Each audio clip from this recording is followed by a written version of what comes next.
till I put it.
Yo, people, what you telling me? Back again for another one, bruv. Monday, deadline day, eventful weekend for some.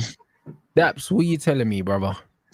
Congratulations, firstly, on the win, bro, because we didn't do the show last week.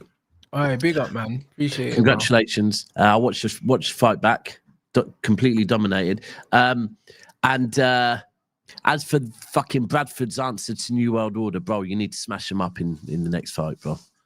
It's, what would them man on? I can't lie. What? Yeah, you're not a serious guy at all, bro. But it's, bro, he's too small. He's too small. He's too small for starters, and his fucking and his brother, yeah, with his fucking surgeon gloves on. No, but you know what it is, yeah. You know what I've clocked, yeah, with influencer boxing, yeah. It's like I'm a real guy, like, and there's not a lot of guys that are just real in influencer boxing, but it's the same as just YouTube in general. YouTube. Like, Yeah. You know what I mean? And just online personalities. I'm a real guy. I'm almost too real for that. But do you know what I'm saying? Like, I can't do proper boxing because I'm too old, bruv. So man have to fight influencer boxing.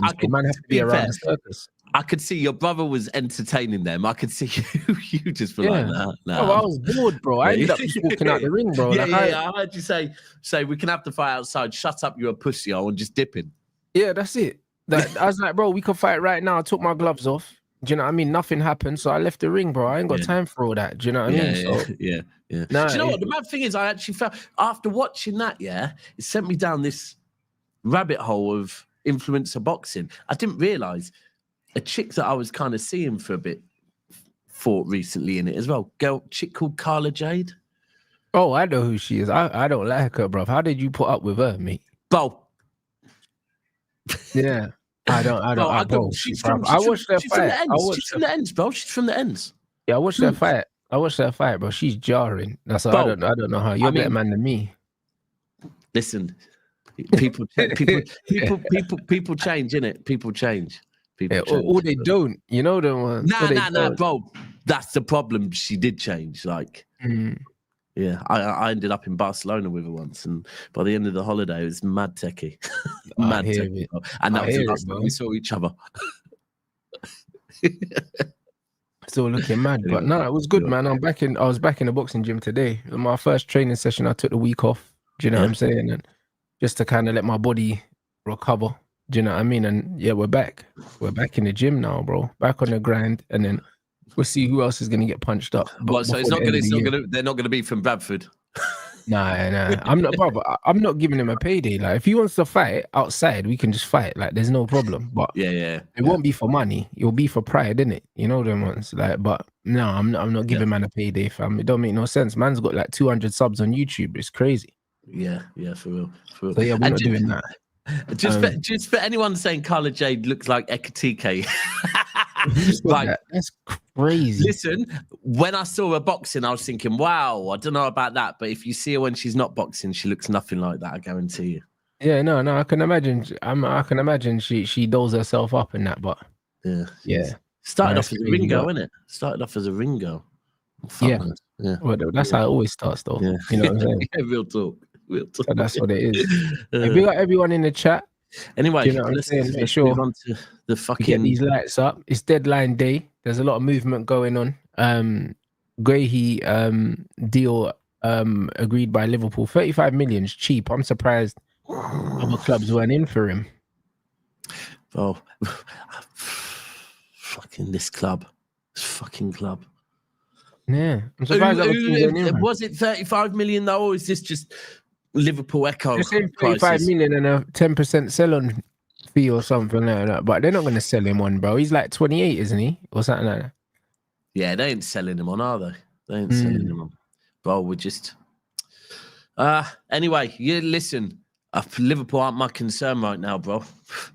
I hear it, bro. Is football getting away from Pep, like? 10 games, I've said. 10 games. But at the moment, yeah, it does look that way a little bit. I've said I'm like 10 games, I will be either I'm backing him or, you know what, I think it's time that conversations between him and the club are had. So far, it looks too similar to last season. Yeah. That's the problem. Like, it doesn't look like there's any change. Like 60 minutes in, if you're 1-0 down to City, then just start putting the pressure on. You get one and you're going to get a second. Yeah. It just looks too, not clinical up top. Defensively, do you know what? We looked all right while Kuzanov was on the pitch. He comes off the pitch. Everything changes. It does even make you think about the Grealish thing as well. It does make you think. All of it at the moment, like, is Pep too stubborn? Does Pep need to change the way he plays? Like, but you know what the thing is with Grealish, yeah? It's like, we knew it was a Pep problem because even Bernardo Silva, the player that Bernardo was when you signed him and the player he is now, like, he's unrecognizable. Completely different players. Completely different Turned him players. into a dog. I'm not mad at what he did with Bernardo, though. I'm not mad at what he did with Bernardo because I think, like, for me, I like my best ever Bernardo Silva performance was against Liverpool back when Fernandinho was there. I think about 2019, where Bernardo was just a boss in the midfield of the park, like him and Fernandinho in a pivot, just completely controlling the game. I like that out of Bernardo, but that's because we have Mahrez on the right. So when you've got Mahrez on the right, you don't need Bernardo on the right because you can have Bernardo elsewhere. At the moment, bro, we just look really, really bad. And the problem is we've got you next. Like someone said to me earlier, you worried? I said, I'd be a prick if I wasn't worried. Like, look at, like, United are above us in the league. However much we're mocking United, they are above us in the league. United might look really bad, but results are important and they're above us in the league.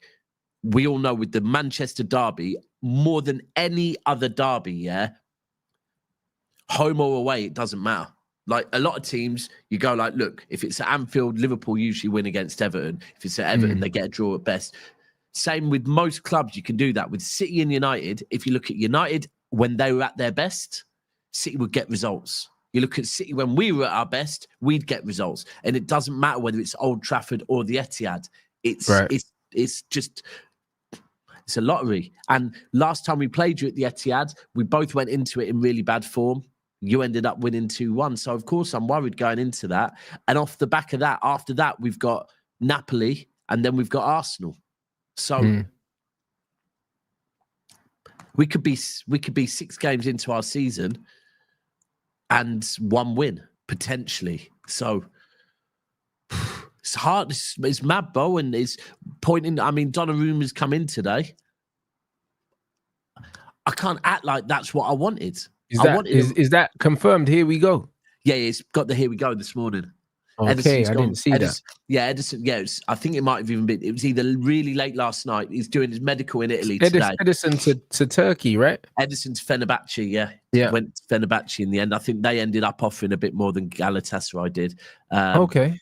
He'd agreed personal terms with both clubs, and it was down to City to pick which one. So he's going Fenerbahce over Galatasaray, which will be interesting when they come to play each other now. Yeah, for real. But yeah, man, and shout out Edison. Like, if I'm being honest, I don't even know who I want in goal anymore, bro. Because, like, Trafford yesterday, he was shit against Tottenham, but Trafford was good yesterday, and Trafford can play with the ball at his feet. I mean, if we're bringing in Donnarumma, are we going to change the way we play? Well, maybe Pep thinks that he can teach an old dog new tricks, bruv. I don't really know. Just for me, like yesterday again, it was screaming, we need a right back. And we go and get a goalkeeper when we've already got Trafford. We've already got Ortega still there. We could have kept Edison for 1 more season, let him go on free. Yeah. Long day, bro. Long day. All I can say now is I am saying very clearly, Kuzanov needs to be our right back. Like, I don't care. I'm surprised that you hadn't even done that before, because I swear he plays right back and centre back anyway. Oh, he's played right back for his country before. Right. He, like, there's clips of him covering on the right. He actually, when we played Real Madrid, he went up against Vinicius. Right. And had a good game, right? He's one of our fastest players. And he's a defender. This is a thing. When people say, "Oh, but he's not a right back," he is a fucking defender. Yeah. When we've won leagues with Zinchenko at left back, Delph at left back, right? To say, "Oh, but we can't play a centre back that's fast as a right back," yeah, doesn't make no fucking sense. We played Ake as left back. We played Vardy as left back, right? All these players we played as left back, but. Oh, don't play Kuzanov as a fucking right back when he's faster than all the other players we've played at fullback and actually can pass a ball. But for me, we're so easy to score against that I don't even care if we play a centre back at right back and we play three at the back. At this point, play three at the back, right?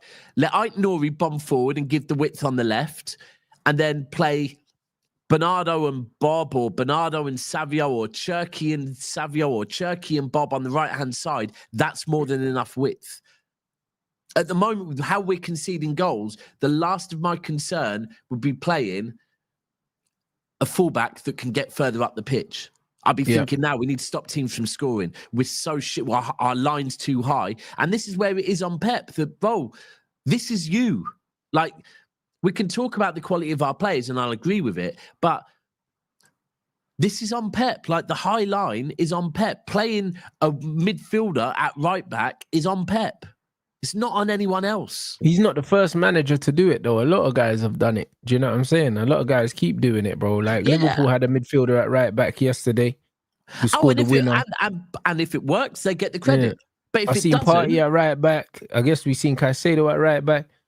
Look, Pep started it. Pep's just being a weirdo, innit? Like, the fact that he's looked at the midfielder and he's telling him that you're not a midfielder, yeah? Like, that's just Pep's weird ideology and the way that he sees football, innit? And it's the same with Amorim. Do you know what I'm saying? He'll see certain players and tell them that this is not their position, and it's like, bro, like, you're doing way too fucking much, innit? Like, I just think that Pep's stubbornness, is seeing the game change and leaving behind, innit? And the same thing happened to Jose.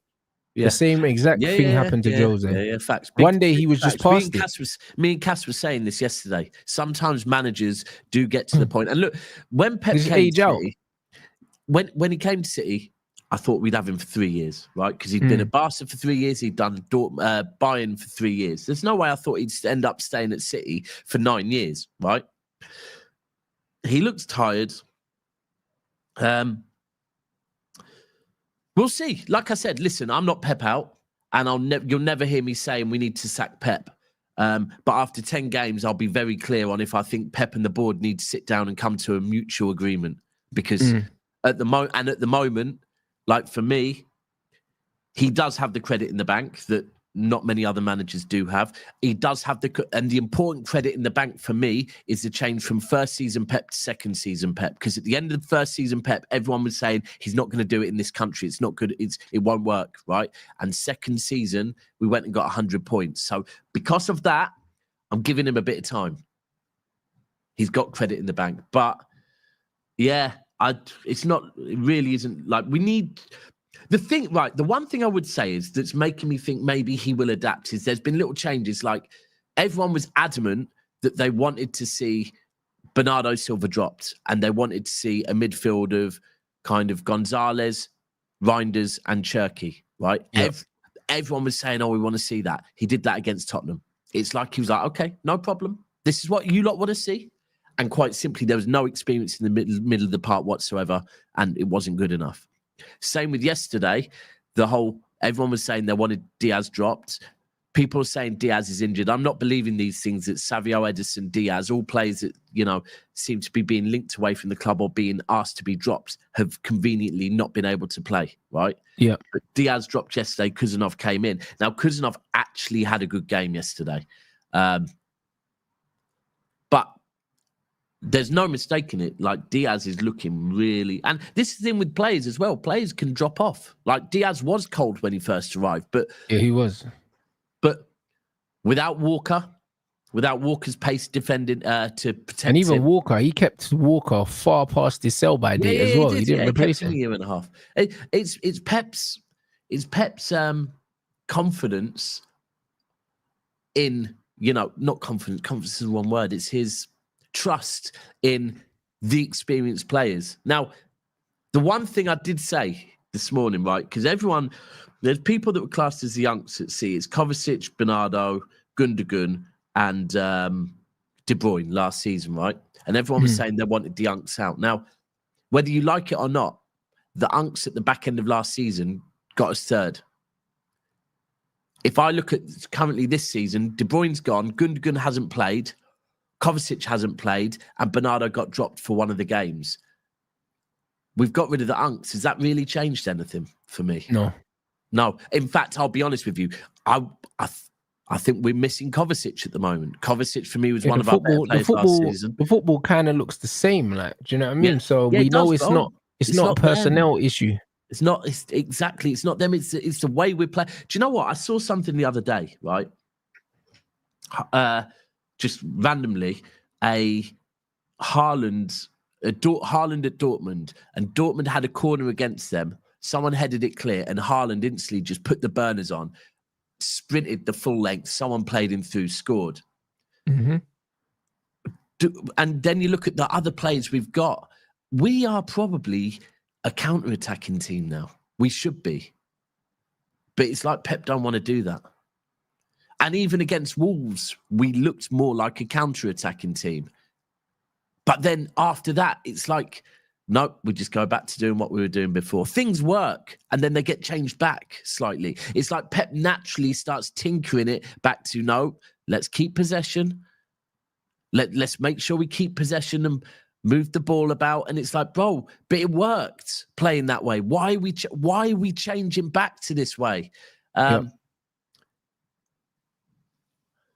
We'll see, man. We'll see. But it's not looking good at the moment. It's not looking good. We're so far off. Like, do you know what? Yesterday, do you think there's been some complacency at your club? What, from the board? Just in general, because I think the board as well, because remember, recruitment-wise, you, man, were not, like, you lot weren't recruiting. Do you know what I mean? There were gaps in your team, and you, like, look how long Kyle Walker didn't get replaced. Yeah. It was just like, you lot were like, fuck it, we're winning. Might as well just leave things how they are. Do you know what I'm saying? And the thing is, if you look at what we spent in January, I think what we spent in January was about 180 million. I think, right? Yeah. That was Tiki. Yeah. That was the last of his thing as sporting director. Then Viana's come in. Now you look at how much we spent in the summer, where you should be spending more in the summer than you spend in January, right? Yeah. We spent less than we spent in January. So Viana seems to be very much about getting a good deal. My whole thing is, but maybe that money you spent in January was because man was panicking because... Yeah, rightly so. Yeah, I hear that. Yeah, definitely. So, right? So maybe that was money that they didn't intend to spend. But maybe they didn't intend to spend it, bro. But listen, when you don't spend for a couple of summers, when you don't replace Kyle Walker's in time, that's where the problem was. Look, the problem was we dropped the ball, right? And that is even on Khaldoon, because I've heard Khaldoon in interviews several years ago say, we've learned that when you win the league, you have to go just as hard to make sure you stay ahead of everyone else. If you think, oh, we're here, everyone else will play catch up. He said that. Yeah. Last summer, we did that, right? So now in January, we had to pay the price and we had to pay more. And now in the summer, the weird thing is that it does seem like Viana has been tasked with getting good deals, right? And trying to be, net profit, all about net profit, right? And making sure that it does seem to be like that a little bit. And you look at how Liverpool is spending and you just think, I don't know.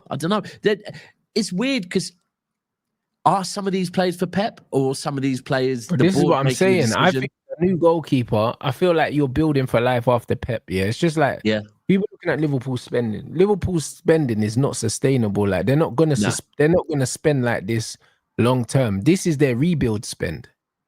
That's all it is. Next season they'll be back to selling to buy, bro. That's what they'll do. This was this was the money to move on from Klopp money. This is what this money was. Do you know what I'm saying? They've got the new manager now. They're spending this money. They're not gonna go and spend 300 million every summer. They're not gonna do it, bruv. Anyone that thinks they're gonna do it are crazy.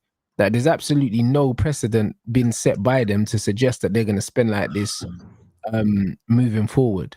They're not going to. But nah, they're not. This is their all right, new manager, move on, start all over again money. This is their reset button. Do you know what I mean? The same way Chelsea spent loads of money in 2 summers in a row to kind of revamp the whole team. That's what Liverpool are doing. They're just doing it in one window. Yeah. You know what I'm saying? That's it. They're doing it in one window. Like, it's efficient. If you can do it in one window, that's great. Yeah. Agreed. I mean, this is where it's frustrating though, bro, because like, I don't know. Look, we are talking after 3 games, and for me at the moment, by the way, I think Aït-Nouri has not looked good at all. He looked good in pre-season in the brief spells we saw of him there, but you know that's the quality of the teams you're playing then are a bit different. But I think Aït-Nouri's looked a bit weak defensively, to be honest with you. Looks good going forward, but we need Vardiol back. I think Vardiol coming back will be massive. Like I said, next against he's you, a big bruv. He's such a good player. He was our player of the season last season. So we are missing him. I thought, do you know what? The thing is with Rodri yesterday, Rodri looked good until about the 70th minute. Then he looked tired. But that's gonna happen, isn't it? Like, it's his first full game back. So he is gonna look tired. But I thought Rodri looked good. You put Rodri in there, you put Vardiol in there. I still madly, whether it be Stones or Diaz next to Vardiol. The mad thing is, right, because of how Vardiol and Diaz ended last season together, looking good, I would probably go with Vardiol and Diaz, but Kuzanov has to be next to Diaz. Has to be. I don't want to see no Rico Lewis. I don't want to see no Nunes against Man United. Not right now. Not right now. And the other one is, does Savio come back in over Bob?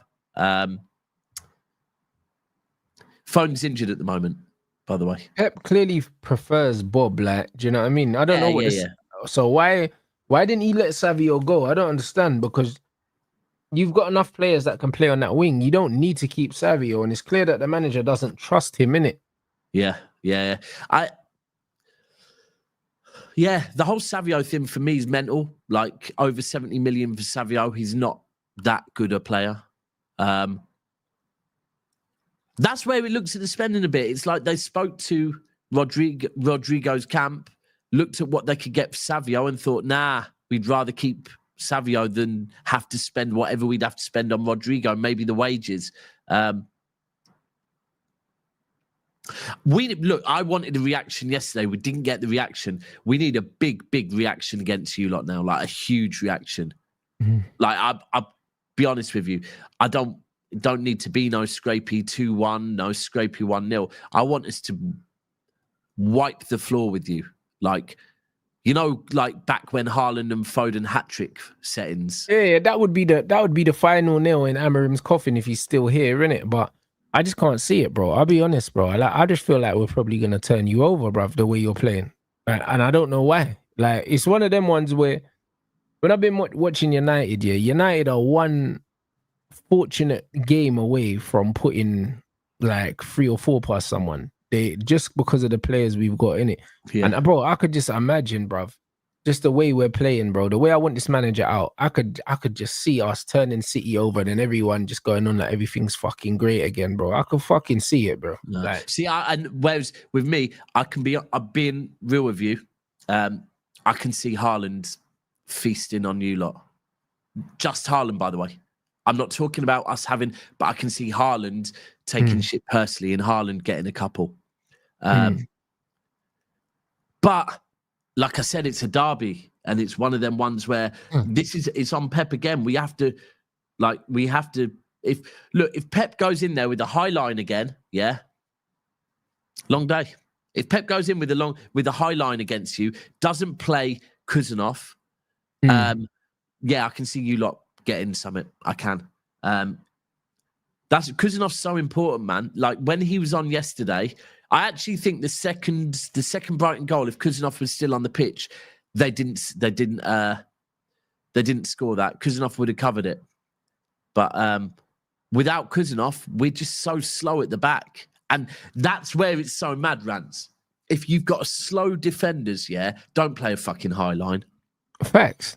I agree. But this is what happens when you don't adapt to your players. Bro, it's not even close to being rocket science, If your defense has no legs, you don't play a high line. It's that simple. Like, and even for their second goal, like Aït-Nouri, Stones were in line. Ruben Diaz was miles back, keeping everyone on side. Yeah.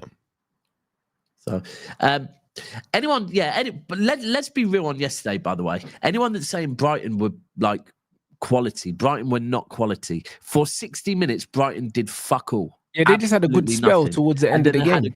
They had a good 15, 20-minute spell, right? Yeah. That is as simple as that. Like, they weren't... Like, and let me be this. I was going to say this before. The thing about yesterday's game that pissed me off the most is for years, Super Sundays, Liverpool v Manchester City. You would watch that game and you'd go, the quality on display today is so much better than everyone else. Yeah. Mm. But yesterday, I sat there watching the Brighton game, going, the quality of this whole game from Brighton to City was dog shit. It was dire, yeah. As the same thing watching Arsenal, Liverpool. I'm like, if these are two of the guys contesting for the league, bro, this league is arse. You know what I'm saying? Like, the quality of football we've seen this season in general is shocking. You know what I'm saying? And it does definitely need to improve. But that game against Brighton, bro, City just looked too predictable, man. And even the passing, like, it was just sloppy as fuck. Just nothing. And it's the quality. When you look at the quality of the players that we've had, like, and when I say Gundogan, people will think Gundogan now. No, forget. No, he was different gravy. Bro, Gundogan 2 years ago, 3 years ago, 4 years ago, 5 years ago, different gravy. Mahrez. Let's be real. Raheem Sterling, right? David Silva. Prime Kevin De Bruyne. Ruben Diaz when he first got to the club. John Stones when he was younger. Prime Kyle Walker. Now, Prime Kyle Walker is replaced with either Núñez, who's not a right back, or Rico Lewis, who's 20 years old, right? Who's a 20-year-old midfielder, right? So either way, neither of them is a right back.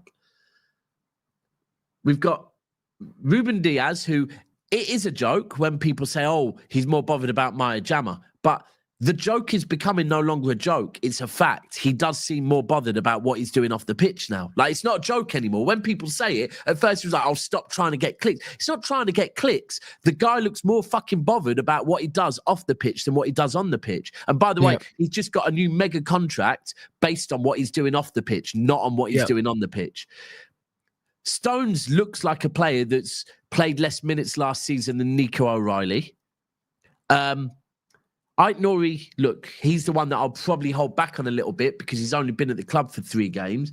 Rodri looked like, by the way, Rodri came out afterwards and said, look, I'm not Messi. Like, me coming in, we're not going to instantly start winning games. I need help from the team around me. Now, listen, we don't want to piss Rodri off or he'll be fucking gone because he hasn't signed a new contract yet.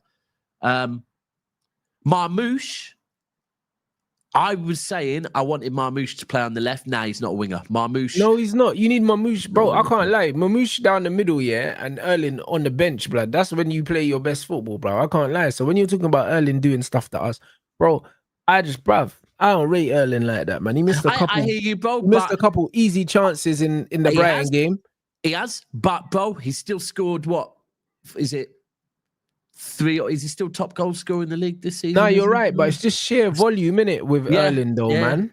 That 1v1 that he scuffed into the keeper's hands, bro. Like bro. Haaland doesn't look good, but the thing for me with Marmoush, right? And look, I've been asking the question. I'll keep saying this to City fans. Anyone want to drop Haaland yet and play a front 3 of whether it be Doku, Marmoush, Savio, Doku, Marmoush, Bob, because the back end of last season, that worked for us. Like Marmoush through the middle did. Marmoush, quite simply, if he's not playing centrally, he's too selfish. Yeah, I think it's got to be Marmoush, Bob, and someone else. Do you know what I'm saying? Yeah. But Doku's your only other left winger, isn't he?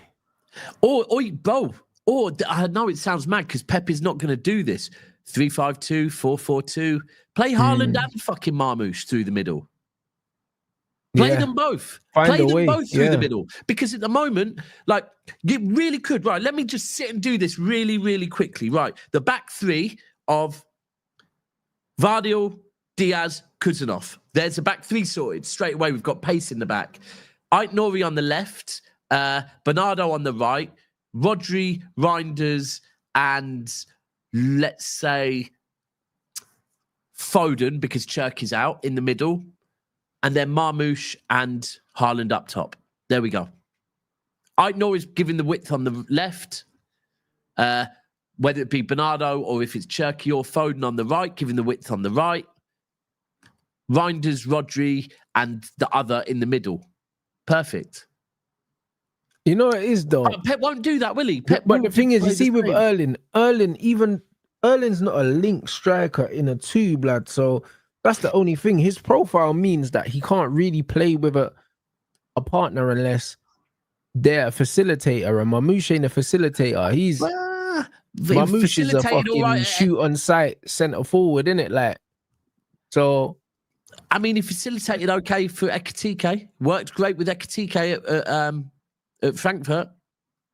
Ekitike's numbers dropped when Marmoush left, to be fair. I know, but Ekitike is way better than Erling on the ball, bruv. Like, way better. Yeah. I don't know. For me, like, I actually think we would look better like that at the moment because our wingers just... Look, I like Bob. I can't lie. I like Bob. Doku came on yesterday and did nothing. I like Bob as well, but Oscar Bob is not really a 1v1 winger. He's a connector, innit? Yeah. 100% he is. 100% he is. And Marmoush isn't, bro. Marmoush yesterday had a good few chances to play people in and just holds on to the ball for too long. Yeah. When he was playing too, like he is, for me, Marmoush through the middle. I'm not mad at Marmoush and Haaland together.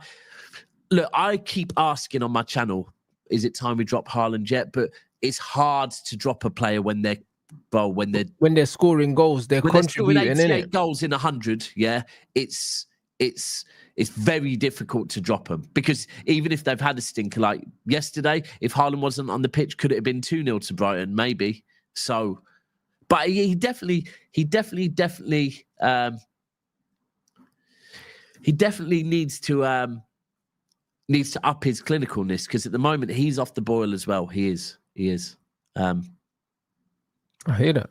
Do you know what I'm saying? So yeah, man, that's interesting. I do hear that though.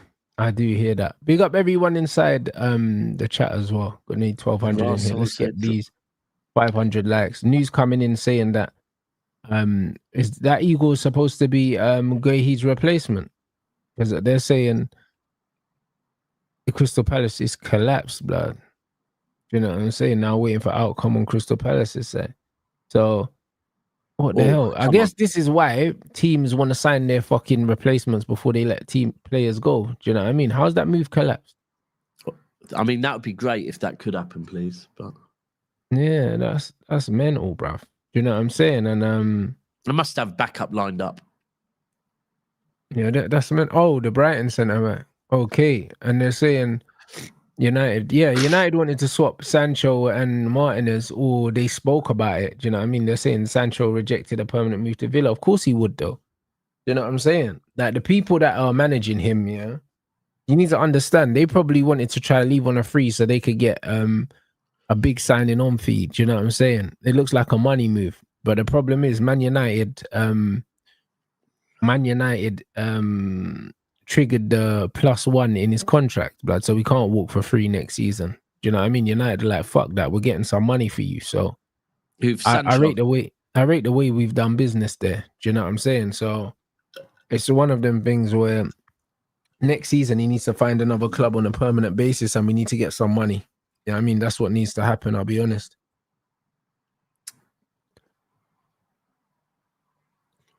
What's this, man? Said 10. Yep.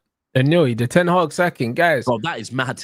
You see all you pussy old fans, yeah, when I was calling out these Man United managers. Ain't it funny that all these Man United managers that have left here, they've all failed wherever they've gone? They've all got sacked in the space of 5 days. They've all got sacked, bro. Man, I've seen Ollie. Bro, Van Nistelrooy got sacked at Leicester, even though he wasn't a permanent manager, and I believe they were getting relegated anyway. Fucking man said, Marcel, go and chat to him now. Bro, Ollie sacked, Jose sacked. Do you know what I'm saying? And Ten Hag sacked after 2 games, but Man United needed 2 years. Now, what has happened to bro after 2 games is mad. You know why it's not?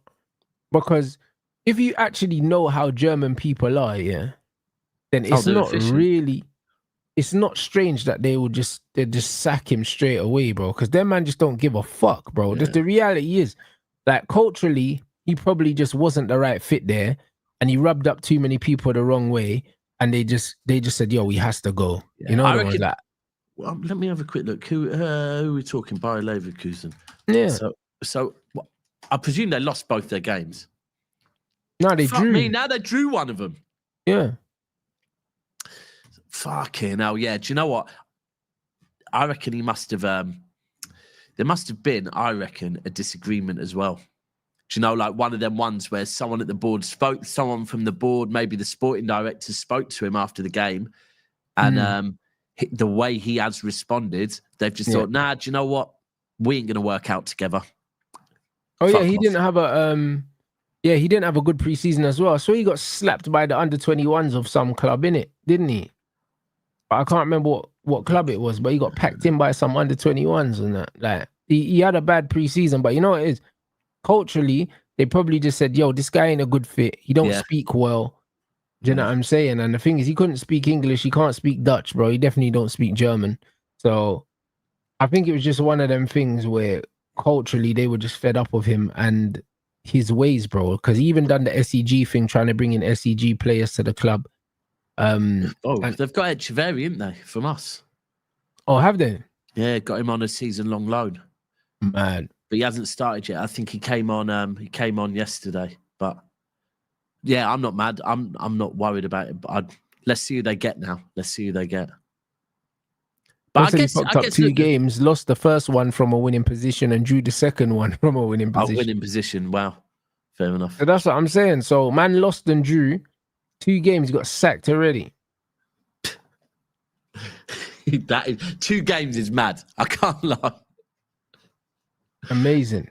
But let's see who they get now. I guess they know that they fell off last season from winning the league to last season. They thought, nah, we want to get back up there. We don't want to fuck about.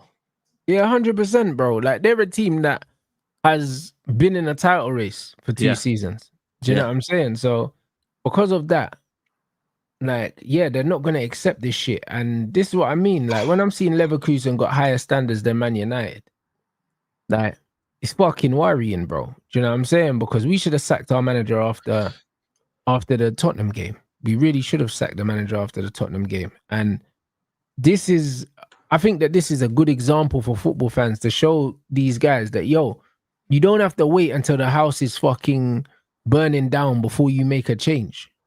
Do you know what I'm saying? As soon as you smell fire, you could be like, all right, cool, we need to do something about this. Do you know what I mean? You don't have to wait till the whole thing's collapsing.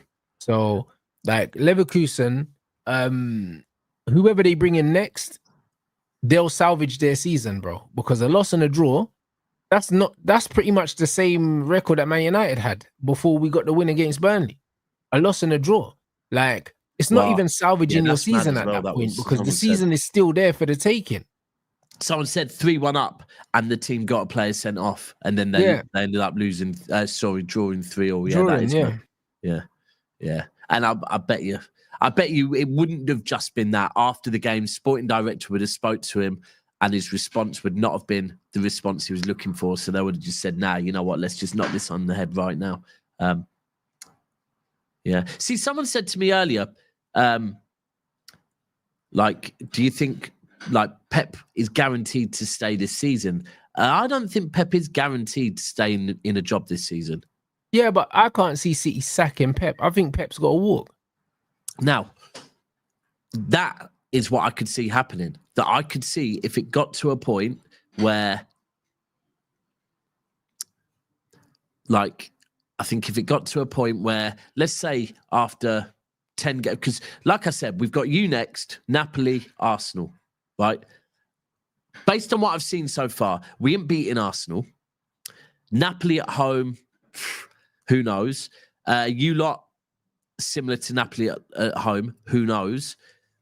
If after that we are really, really struggling, and most importantly, we are seeing no changes from last season, I could see conversations starting to happen between Pep and the board about if it's the right thing. I could see Pep walking before the season's over. If we were in a really bad place, I think Pep would just go, I'll walk. He'll probably, you know what? Because of the relationship between him and the club, I think he would probably say, here's some time, start looking right now, because I'm ready to walk whenever you want me to go. Right, start looking, because I won't leave you in the lurch and just tell you I'm walking, but start looking. For me, let me be clear with where I am, though. I do still think Pep can turn this around, right? But it's not a case of, oh, you know, let's give him the whole season. I need to see it right now. Like, I need to see it now. By 10 games, I'm going to be very clear whether I'm there or I'm gone on him. And I hope to God I'm not, because it's a shit way to end it, isn't it? Mm-hmm. It is, but bro, listen. At the end of the day, yeah, you can appreciate what he's done, yeah, without feeling guilty about wanting him out. You know them ones, like, bro, like you had your good times, you celebrated, and at the end of the day, he was celebrated as a manager when he was doing what he was supposed to be doing, and now he's not. So, I mean, you're at different stage now. I don't like where people think because of what somebody's achieved, you now can't criticize them and you have to overlook what's currently happening. I don't like that culture in football. No one's above criticism. And it can't be. This is the thing. Like, I'm sick of, I mean, the Tottenham game. Let me take the Tottenham game as an example, right? Rico Lewis will take smoke for that game, right? I'm sorry. Pep Guardiola playing a weak midfielder as right back against Tottenham, who have pace, yeah? That's not on fucking Rico Lewis. That's on Pep. You've decided, like, because the whole thing is, I can see totally why Pep would play Rico Lewis against a Wolves team who don't have the quality to hit us on the counter and who are more than happy to let us have the ball. Because in that situation, Rico Lewis can basically play the whole game in midfield and give us an extra man in midfield. That makes perfect sense to me. But from every single City fan is saying before that Tottenham game, we need pace at right back. We must have pace at right as a back. manager, when you're picking your starting 11, yeah, you have to think about who they're up against. Like, it's your job to do that. Yeah. And then this is a thing that if Rico Lewis is going to get all the criticism, that's not fair for me. That's on the fucking manager, because the manager has decided. If you as a manager decide to play a player out of position and that doesn't work, it's never on the player. That's on fucking you, because you've played a player out of position. For sure. But this is my problem with the whole Man United system. Everyone's out of position. So because everyone's out of position, how can you not blame the manager? People are trying to blame the players and saying that the players should still be winning games. But ultimately, if the manager sets you up to fail, it's on the manager, bro. It's on the manager. Like, guys, this Glasner thing, I remember I told you guys that Glasner for a while, that they've been trying to get him to sign a new deal and he's not signing one. He been unhappy there. Do you know what I mean? Like, since he's come in, he's lost Elise, Anderson, Eze, and Guehi now. Yeah, that's and mad, still won 2 trophies in 2 seasons, if we're counting the Community Shield. So it's one of them ones where it's like, all right, cool. Well, do you know what? This is the same reason why De Zerbi left Brighton. Because you achieve something and then you get your best players sold as a thank you, bro. Like, it's crazy. But this is why ultimately you don't want to be at clubs like that. Do you know what I'm saying? You don't want to be at clubs like that because they don't have any ambition to win anything. And if you're an ambitious manager, you're always going to clash with the board. Yeah. You know what I'm saying? You're always going to clash with the board. And look at that. See, his contract expires next year. And long-term admirer. So he's not signing a new deal. He's not signing one. And they're saying, what's this about Gundogan's leaving now? Bro. How can he be leaving? You don't have a replacement, no? Nah, bro. At this point, right now, yeah. In fact, with the Kanji going, I think we're now okay. But we're like that with registering players for the Champions League. So we probably do need one more player to go. Look, if Gundogan goes, then there could be a chance that we might bring a player in today, right? No names, but I think squad size, there might then be a chance. But Galatasaray have been after Gundogan apparently since... Bro, Galatasaray are like Timu Barcelona, yeah? You know how Barcelona always say they're interested in players but never put a bid in? Galatasaray have been doing that all summer with City. They've wanted about 4 or 5 of our players, but we haven't received bids on any of them. They just keep telling players, oh, we want you. And Fab, bro, Galatasaray have got news of Fab 100%. He can't stop talking about Galatasaray. Calvin Phillips, by the way, is still at the club officially. Still on 150 grand a week officially. Still what a guy, bro. He's clocked the game. Who does he play for now? City. No, but is he on loan? No. He's at City training by himself. What do you mean? Like, where was he last season? I think he was on loan briefly. Yeah, he was on loan at Ipswich, but they terminated it and he came back. And, bro, my man's just... Bro, my man's winning in life. I had this conversation with someone the other day, right? Because Calvin Phillips' career, is done, Like, he ain't getting in an England squad ever again, right? So why would you leave City? Right? Because the only reason you would leave a club that's paying you 150 grand a week, is if you thought, like Jack Grealish, do you know what? If I go to this team, I might get in the England squad next season. Calvin Phillips is not thinking that, So he's just sat there thinking, I'm collecting 150 grand a week for doing absolutely nothing. Damn. Mad. We don't usually give 6-year contracts, but Calvin Phillips somehow got a fucking 6-year contract. It's mad. It's mad. Viana, I would imagine Viana's never even met him. He's going, who the fuck is on? Like, because he's looking down the wage bill, and Calvin Phillips on 150 is probably middle of the squad. In the middle, probably middle, maybe a bit. Bro, Ederson was only on 90. Calvin Phillips was on 150, Brother, right? How did he manage that? You see what one good season can do in football, guys? And I said it when, sorry, Steve, but Steve proper tried to convince me that Calvin Phillips fucking was going to do a job. And I was very adamant going, nah, for me, anyone joining a club that's got Rodri in the 6 role is coming for a paycheck. Bielsa tax, bruv. You know them ones. Bielsa had this guy looking like an absolute baller. Bro, he's come in, he's done the most he's done was, I think he scored a penalty in a Champions League game after we had already qualified, right? He was given a penalty and he scored that and then said goodbye and went West Ham. That was the most he's done for us. And by the way, I'll just repeat what all we get told is he's a really nice guy. That's it, bro. Brilliant. Morale, innit? Really nice guy. Fucking hell. Looks after his family and that. Brother, I actually forgot that he played football, bruv. You know them ones. When you mentioned his name, I was like, bro, I haven't seen this guy's face in so long. He doesn't play football, bro. He doesn't play football. Like, when he went to Ipswich, I don't really think he played at Ipswich much. Yeah. Fuck. You see what I'm saying? So, guys, we thought Man United's a mad thing. You know what I mean? That's why we have to shout out our guys. They've got rid of everyone this window, you know. I have to rate them. Sancho's gone now to Villa. Rashford's dying at Barcelona. people thought he was gonna go Barcelona and say and clear his name. You know them ones, man, sitting down doing up chats with fucking Gary Lineker and that to be bombing at Barcelona. I'm seeing tweets of Barcelona fans saying, "Yo, Man United, come and take this guy back." And it's only been like 2 games. You know what I'm saying? It's peak. We got rid of Garnacho. We got rid of Rasmus Højlund as well. What about Mr. Spinaroonie? Who's that? Oh, Anthony.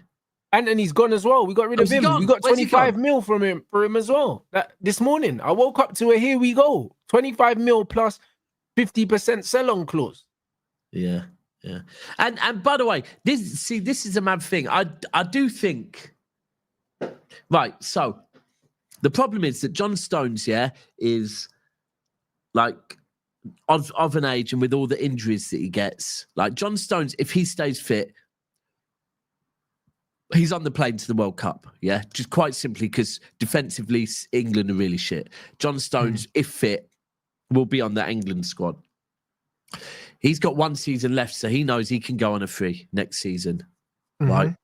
Until then, he's one of our highest paid players, so he's good. He ain't going to go nowhere. Ruben Diaz just signed a new contract. Akanji, he's going. Calvin Phillips, we've got, I think, 2 more years left on him. But as far as with defenders, like the thing is, I think I heard when I was leaving to go to, when I left the house on Friday, I heard Cass was talking to you about Juma Bar. French, so he's on loan to French team from City. Yeah, but I don't know nothing about that. Well, came in January. We loaned him out for the back end of last season. And bro, my man looked he's a monster of a centre-back, right? Everyone, like, cold. We've loaned him back out for the season. Maybe he should have stayed. Maybe we shouldn't have loaned him out. But at City, the one thing that is a bit, we seem to do this pecking order thing at City a little bit, where it's age. And it's like on Juma Bar, like, oh no, Kuzanov's in front of you. And apart from that, we've got Stones, we've got Akanji. And at the moment, where do you think that comes from, though? That could just come from Pep. Like, if Pep don't trust certain man, they just don't get games, innit? Because Pep's one of them guys. Pep is a typical system manager, innit? They trust who they trust. That's why my manager keeps playing Dallo. Like, he'd rather play Dallo left wing back, than play an actual left footer, because that's his guy, innit? Like, when you've got these system managers, they just want certain players that they quote unquote trust, to play, bro. Like, even if they're playing out of position, they just want their guys. Like, it's fucking jarring, bro. Yeah.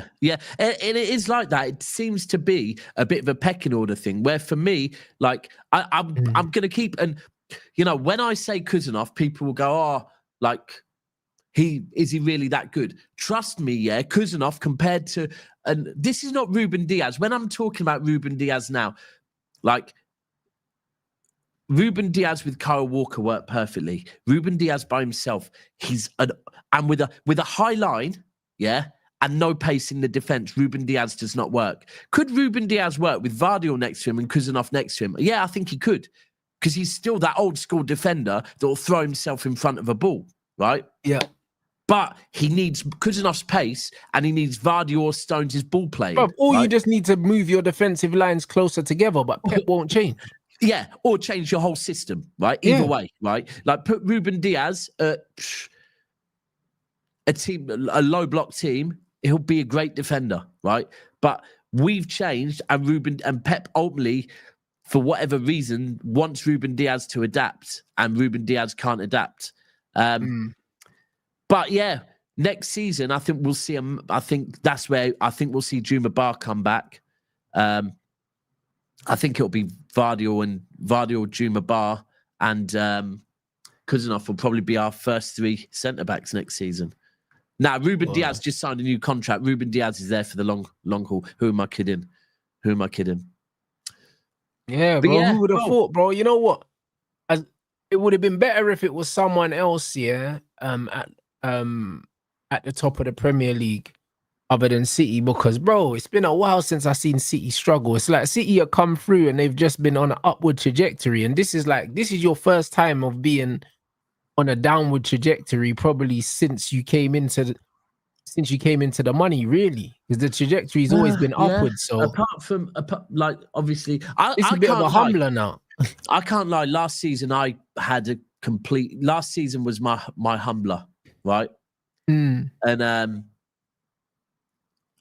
yeah, it's like, so it just seems easier again now. I can't lie. It's you got to remember, I'm not a kid, yeah. So the meltdown I see some of our fan base having online, to them, this is hell. This is the end of the world to them, innit? Yeah. Bro, they like, because there are people online that like will be, I've supported City since 2018. Like, that's a long amount of time, right? And it's like, fucking hell. Oh, don't lie, not since 2018. Yeah, you don't know hell, Jesus, right?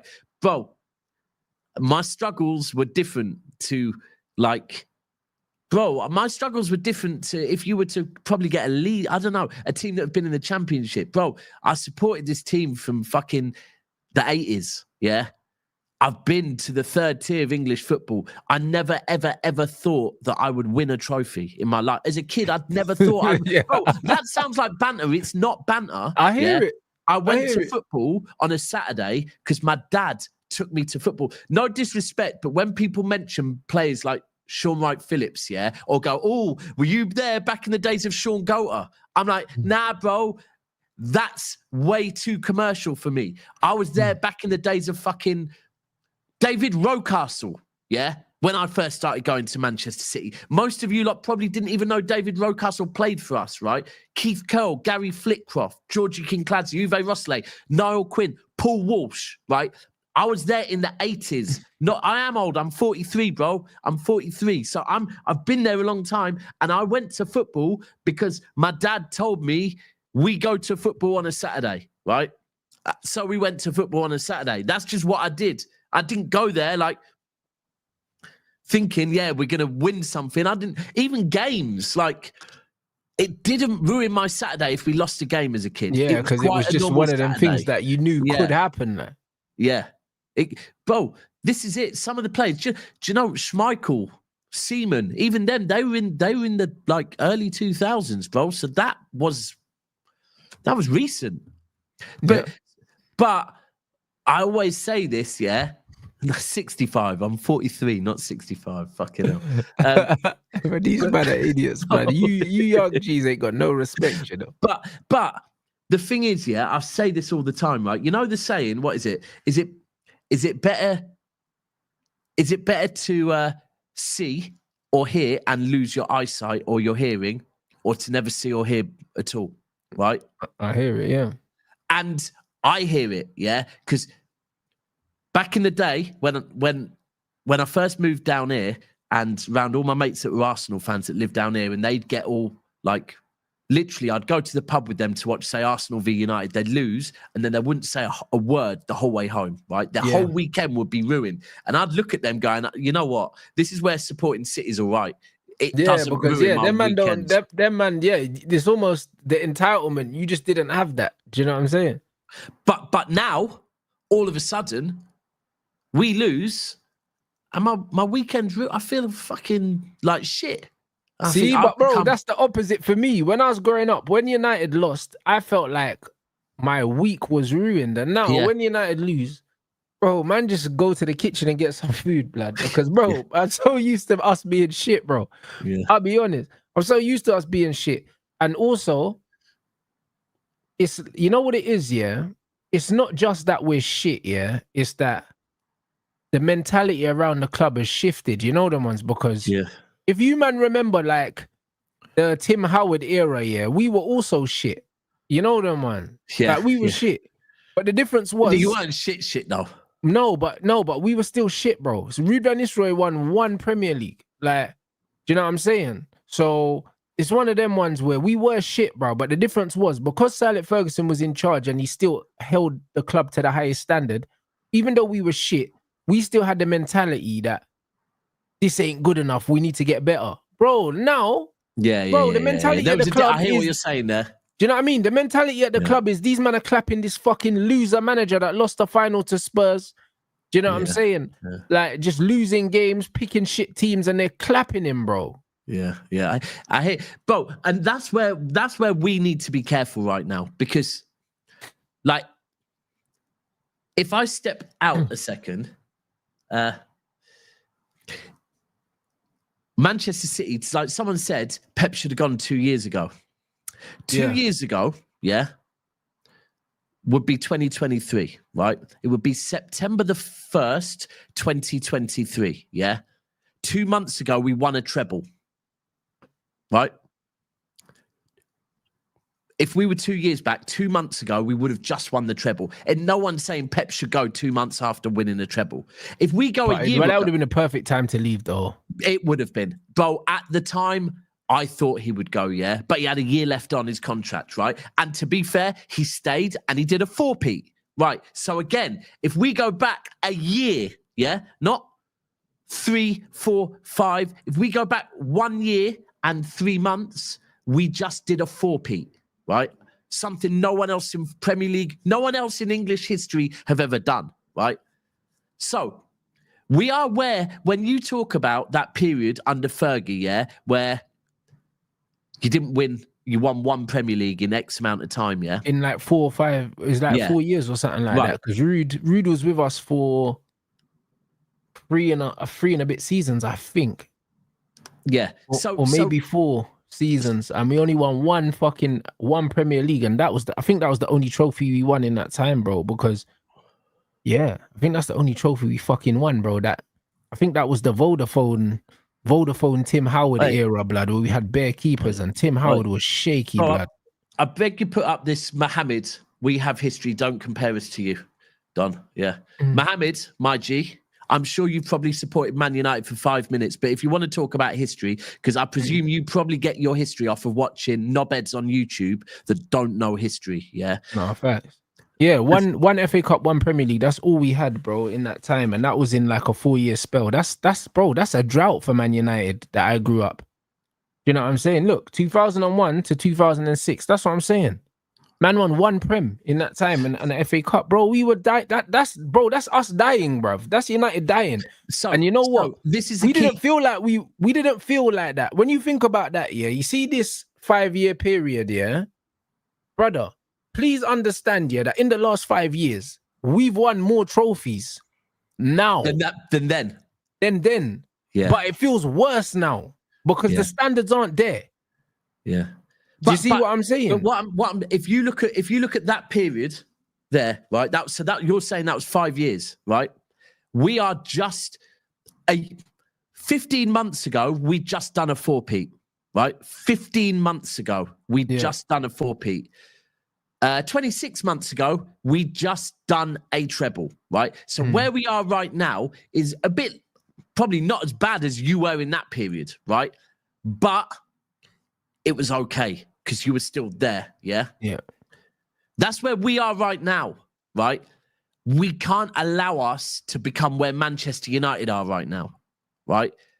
Which it can happen very quickly. Oh, bro, it can happen to anyone because we thought it couldn't happen to us. You know, like that. So bro, I remember when Fergie left and the first season after Fergie left, even the second season, the third season, I was still saying we have to be careful how much we mock Man United because they will be back.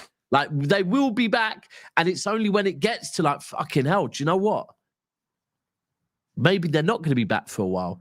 Like, it could happen to us. This is where this season we have to make sure that if it looks bad, that a decision is made quickly.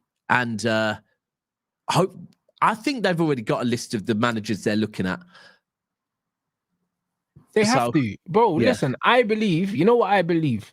And obviously I ain't got no proof of it, but I believe that Amorim, was one of the managers they were looking at, bro. Yeah, and that's why as well. And that's why Barada fucking took him. Because Hugo Viana's his guy, bruv. Do you know what I'm saying? Yeah. But I 100% agree with you. I said this to someone at the weekend. I said, have we dodged a bullet? Because I actually think that if I think he might have stayed and City would have gone in for him. So yeah, bro. I think that I think that we copied City's homework, blood, and they had the wrong answers. You know them ones, and that's how we ended up with this fucking bum manager.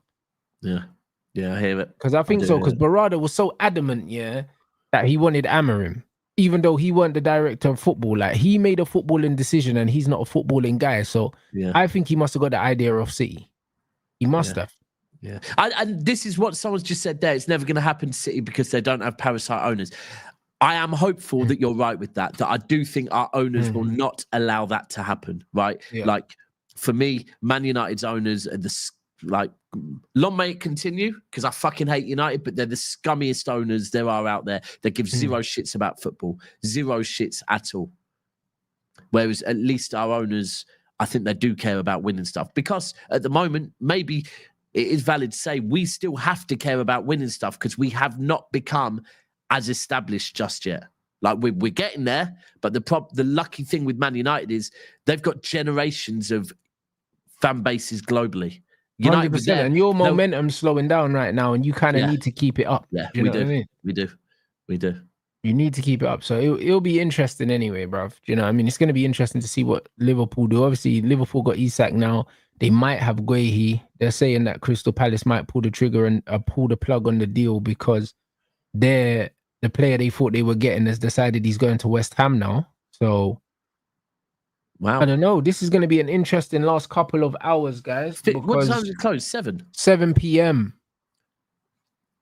Nice. Window closes at 7 p.m., guys. So we're going to keep an eye out. You know what I'm saying? We're going to keep an eye out for it. I'm happy that we signed our goalkeeper. I told you it would be him. A lot of people were talking about Martinez and stuff, and apparently Martinez is going to sign a new deal now at Villa. Wow. So, yeah, like it's looking a bit mad, but Le Mans, it was always going to be him. It was always going to be him. United just playing hardball, and you know what? Yeah, Matt Hargreaves, bro, I must say, like, when it comes to negotiations, he done a fucking great job, man. I can't lie. Like, he's got us loads of money in.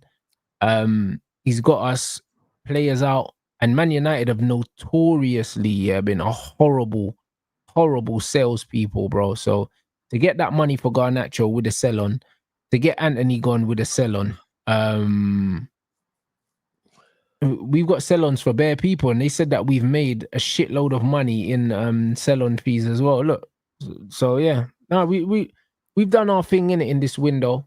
You know what I'm saying? I don't believe the Conor Gallagher shit, bruv. I'm not believing that for a second, guys.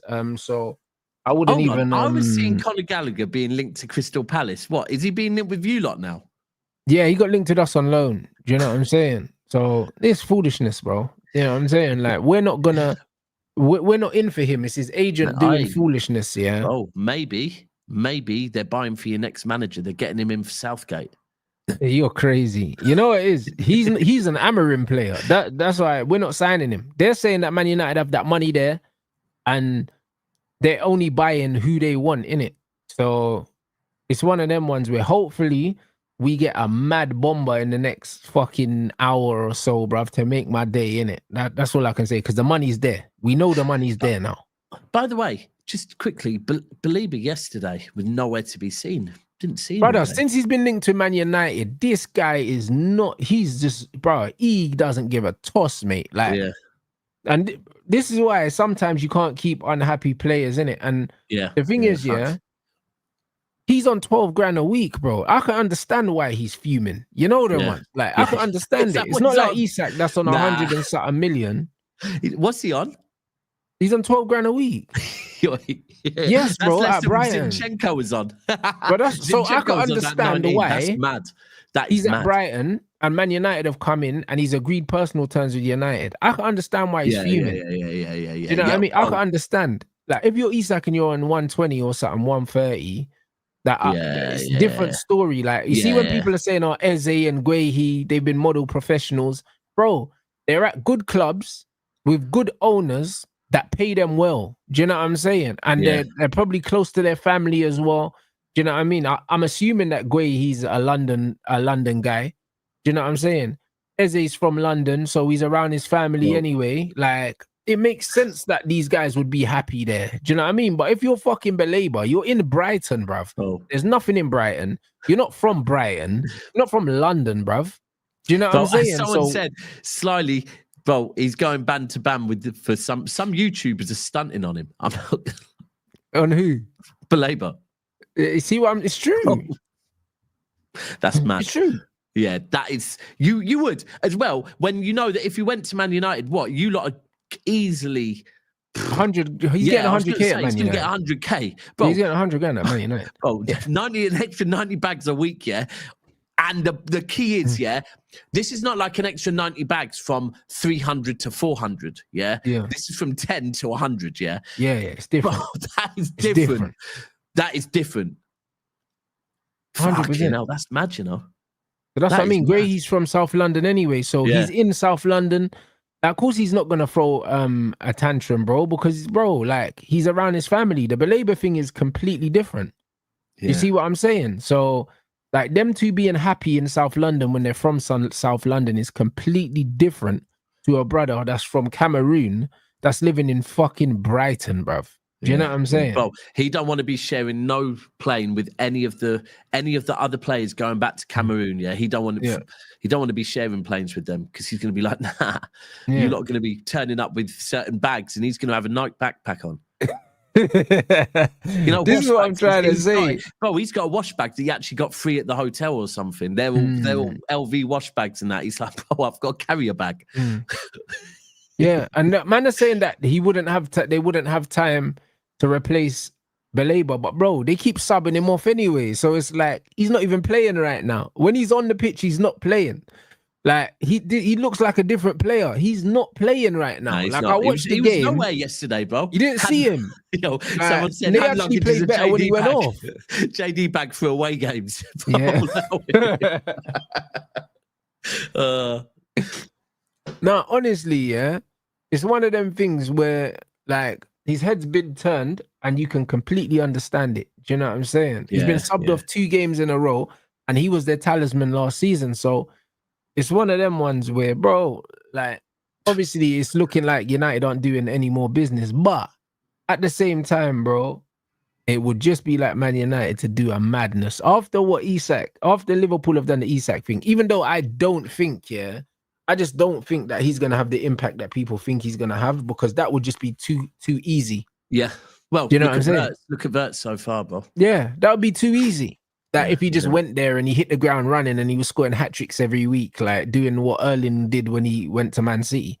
I just don't think he's going to do that, innit? Just based on seeing this Liverpool team. This Liverpool team still, the balance of this team looks well off at the moment. Obviously, they got the win yesterday, but the balance looks well off. And most of the signings that they've made haven't started well. Do you know what I'm saying? So it's going to be very, very interesting. Apart from Ekitike, none of their signings have looked decent. So it's one of them ones. It'll be very, very interesting, good, man. Ekitike has looked good. I quite like him. I can't lie. That's it. I'm saying aside from a midfielder, Ruben also wanted a fullback. Yeah, we know that. That's where the Estupinian links came from, but United said no. So see, sorry, just that statement there. Isak is the best number 9 in the Prem, though. I disagree with that statement. I think Isak is because let's be completely 100. What you're doing there when you say Isak is the best number 9, is you're comparing him to Haaland. Isak is a better footballer than Haaland. He is a better footballer, yeah. He's not a better number 9. Yeah, he's a better footballer though. All round, he is a better footballer. He's a better footballer, but he's not a better number 9. Bro, I'm sorry. Give me more seasons. Give me not one season in however many seasons they've both had playing at similar-ish levels. Yeah, the goals are not comparable. No, they're not. Yeah, it's not comparable. Man.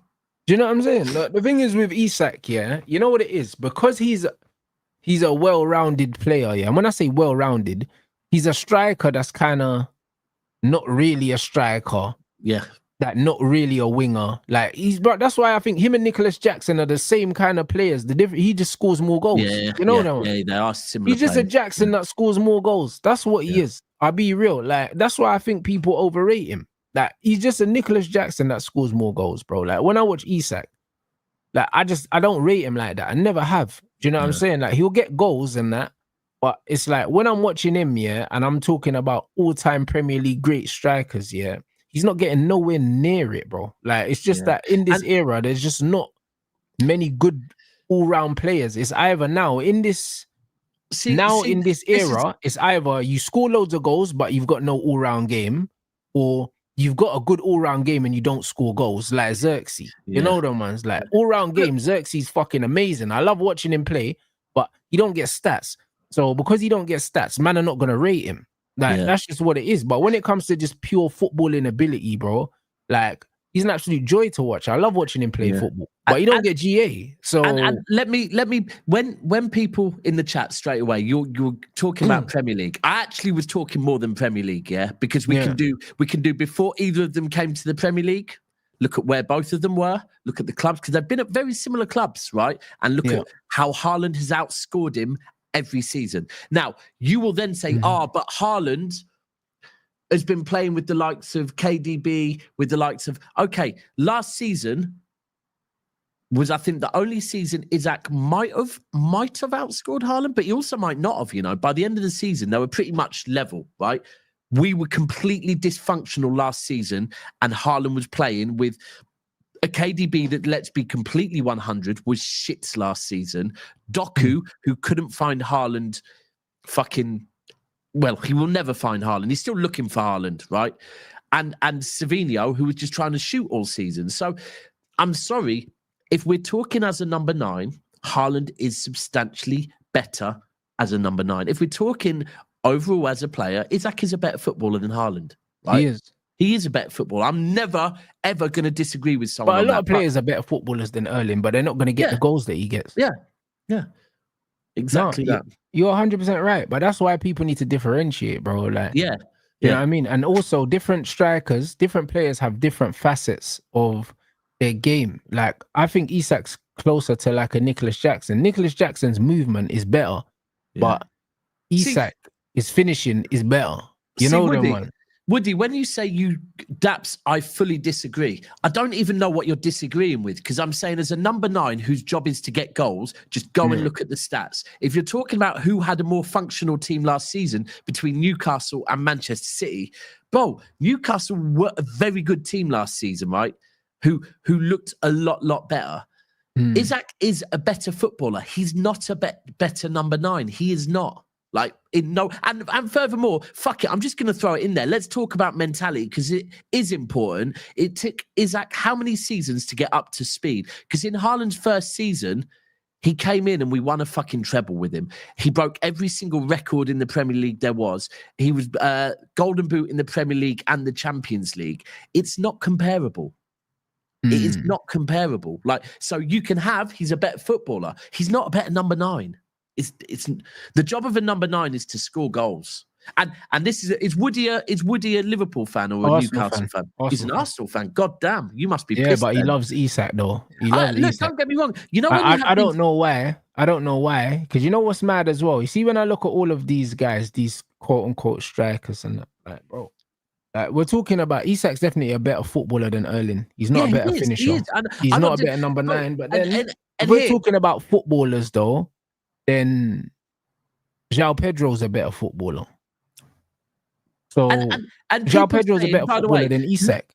If we're just talking about football, if we're just talking about technical ability, on the ball, link play, intelligence, then João Pedro's better. So he's a better footballer. So again, when man are saying our best number 9 in the league and all this shit, it's like, bro, it's what you like, innit? You know, I like Xerxes because he's a great footballer, but he ain't got great numbers. Do you know? But he's a very good footballer, though. Do you know what I mean? So it's what you like, innit? So 100%. When people are saying, like Isak has everything and that, he's not a better pure footballer than João Pedro. He's not. João Pedro's link play is better. His movement and the way he holds up the ball is better. Maybe João Pedro don't have the pace that Isak's got. João Pedro is probably better in the air as well. Like, so it's one of them ones where, again, it's what you like, innit? Like, it's just what you like. I just prefer footballers, innit? And when I look at Isak, I see a more polished version of Nicholas Jackson. That's what I see. And to me, that's not the best striker in the league. To me, it's not. But to someone else, it may be. Like, no one's right and no one's wrong. And anyone, because I see Anfield Reds who said, but DAPS is a Liverpool hater, so he would say this. Don't try and make this about you, bro. I know that's what you lot do, right? You try and make everything about your club. I have been having this debate about Isaac and Haaland for a season and a half, right? So now that he's gone to Liverpool, don't think previously I was saying Isaac was better than Haaland. I've always said this, right? Has Isaac outscored Erling since he's been here? I think he might have. Maybe last season. In all comps or in the Premier League? Let me have a quick look. Because at one point he was ahead. Let me have a quick look. Premier League. Oh. No, Erling definitely the better striker, bro. Like, and Erling looks super cheap now. Isak's gone for 130. I'm not seeing English Premier League scoring stats here. Oh, this will do. One more goal than him last season. And that's the only season. Apart from that, the numbers aren't really comparable, bro. You don't think being a 9 is just about goals, but these are the same man that brush Xerxes, though, bro. I'm not hearing it, bro. It's the same team that have been saying the reason they haven't won the league for seasons is because they need an out 9. Yeah, but I'm not having that. The goalposts getting moved. Like, even when I look at link up play and like stuff like that, bro. Like, Ricky, you might not be wrong, bro. I genuinely think Ekitike and Isak, I don't know how they can coexist in one team, bro. And I can see one of them getting pissed off and wanting to leave, bro. They are similar players. They are similar players, isn't it? Yeah. But both of them are not out and out strikers. They're like floaty, technical, like, you get me? Like, they're kind of similar. Like, do you know what I'm saying? Ekitike looks a bit more of a link player and Isak's more of like a goal scorer, but they're similar. Like, do you know what I'm saying? They kind of just float. They're not, none of them are right up there. Both of them like to go towards the ball. Do you know what I'm saying? Like, I just don't know how it works, innit? I don't know how it works. Like, did they play Ekitike on the left, Salah on the right, and Isaac through the middle, I reckon. Isaac through the middle, and then Verts in the middle? Because if they do, that four's not balanced. No, it's not balanced at all, is it, when you look at it like that? That's not balanced. You got to drop Ekitike. You have to drop him and play Gakpo, or you have to play a defensive-minded left winger. Drop a player that I think with Haaland, I think Ekitike and Haaland are the two so far top goal scorers. Ekitike, apart from yesterday, scored every game for Liverpool, isn't he? I'll be real. They need to drop Ekitike, play Verts on the wing. Do you know what I'm saying? Like, that's what they really need to do. And then play another midfielder to make that balanced. If they play that 4 with Verts in the 10, bro, like, it's going to expose their midfield and their defense, and their defense doesn't look great. Yeah. So I think the manager's got a job to do. I hear what you're saying there as well with Gakpo as well. I quite like Gakpo. I think Gakpo's quite a good player, and I don't know where Gakpo's going to fit into this. Now, look, the only thing I would say is the season's long, injuries happen, and it's about having a squad, not just a best 11. Very true. And Liverpool for me, what Liverpool did last season was nothing. They won a league. We've all won a league. What Liverpool now are trying to do is actually do something relevant. Like, they're trying to retain a trophy. They're trying to maybe do a treble. Like, so they do need a better squad for that. I hear what they're doing. Someone just asked, do I think Haaland's a better 9 than Kane? Nah, probably not. Not for me. Harry Kane. Bruv, Harry Kane is... You know what it is, yeah? Harry Kane's another player, yeah, that's so unlucky that he's playing in the era of football that he's playing in. And he played at Spurs, bro. Because Harry Kane is one of the best finishers that I've ever seen in my life. Yeah. Big facts. And he was playing I actually think he's more clinical. He's more clinical than Haaland. He's more clinical than all these guys, bro. Like, brother, he's one of the best finishers I've seen, bro. Like, when I think of English finishers, I don't know who's better than Kane. And we had Rooney. Like, I have to go all the way back. I have to go all the way back to fucking Robbie Fowler. I'm a big Rooney fan. I shouldn't be. I'm a big Rooney fan, but Kane was a better finisher, both feet. Bro, Harry Kane. Yeah, maybe. I don't. That, For bro, me, I have to go back to Robbie Fowler and them, man. Like, do you know what I'm saying? Like, nah, because even I'm Michael Rooney Owen, over yeah. Fowler me though. I'm Rooney over Fowler me. Even Michael Owen, yeah. Michael Owen was a good 1v1 finisher, but bro, Harry Kane's wrapping the ball into the side netting from 25 yards, bro. Like with both feet. Bro, the other thing with Kane is like, I remember Kane first season, Kane second season, maybe even Kane third season, where Arsenal fans were still saying, yeah, but you know, it's only a couple of seasons. Bro, this man's been bagging goals his whole career consistently. I hear you, bro. The sad thing is, yeah, that I hear what you're saying about where he played his football in the generation, because if he was at the right club and in the right generation, my man would be spoke about in a whole different way. And I don't. The sad thing is, when Kane retires, he's not going to be spoke about. It's decision making. It's the same with Jack. If Jack don't go City, you know what I mean? Jack could have. I said it. Jack could have been the Rooney of this generation, for this generation, a player that picks up the ball, goes past players, does all those things, bro. And instead, he chose the trophies at Man City, but he didn't get to be the Jack that we know he is. And now look what he's doing at Everton. But he should have had this freedom to go play. Like, for me, he's the most Man United player that ever didn't play for us, bro. Yeah. Well, he nearly did as well. Fergie would have loved him. Aguero. Yeah, I'd probably take Aguero over Kane as well. I would take Aguero over Kane. So would I. And on a recent show, I think all we got asked a question, a load of us content creators, Haaland or Aguero, and all of us said Aguero. Yeah, Aguero's a monster. Monster. You know what I mean? Yeah. We got everyone inside. Aguero's numbers, you've got to remember, Aguero pretty much every single season of his Man City career, he had a 2-month injury at least. Yep. So usually, he's playing like 2/3 of the season and still outscoring everyone. Yeah. Guy was a monster. So now Aguero was nuts, bro. Do you know what I'm saying? And you remember at Letty as well before, like, bro, he's a monster. Yeah. He's been a monster.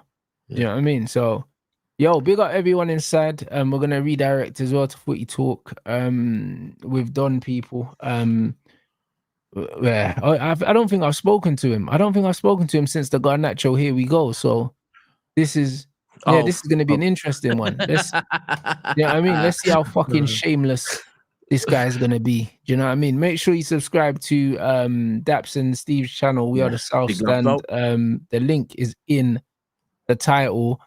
You know what I mean? And Starboy Evil Saka has been sold to Fulham. I told Don that this guy weren't surviving at Chelsea. He was telling me about how good this guy is, bro. Like, we're gonna see, innit, people. So I told him he needs to put pure profit on the back of his shirt. He was never surviving at the bridge. So, no, I mean, we will be there, man. Let them know what you got coming up, bro. Bro, the same as all of us trying to survive through this international break now. Fucking long, innit? So yeah. Yeah, you know what? I made a decision yesterday, Rants, stop drinking. So I'm just fully focused on this thing now, and just probably, bro, fighting off all the crying City fans at the moment, bro, because it's meltdown times. And I can tell you, by the time football starts again, I'm going to be bored of being asked if I'm Pep out. Fairs. I hear it. But nah, appreciate the love. Come on. You know what I'm saying? Big up everyone. Run up the likes, and then make sure you run up the likes in the next show. We're going